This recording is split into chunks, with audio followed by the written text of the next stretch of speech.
ನಾನು ಈ ಲೆವೆಲ್ಗೆ ಚಟ ಮಾಡಿ ಈ ಸ್ಟೇಜ್ ಮೇಲೆ ಈ ಅವಾರ್ಡ್ ತೊಗೊಳಕತ್ತೀನಿ ಅಂದ್ರೆ ಇದಕ್ಕೆಲ್ಲ ಕಾರಣ ನಾ ಅಲ್ಲ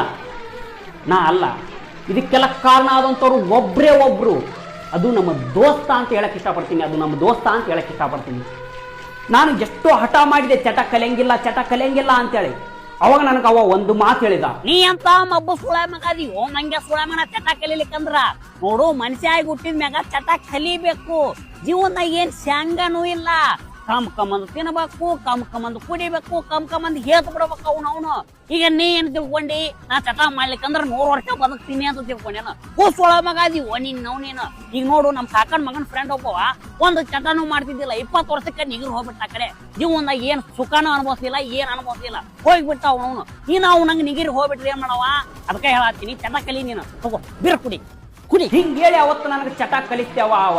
ಅವತ್ತಿಂದ ಚಟ ಕಲಿಯಕ್ ಸ್ಟಾರ್ಟ್ ಮಾಡಿ ಇವತ್ತಿನ ಮಟ್ಟಿಗೆ ನಾನು ಈ ಸ್ಟೇಜ್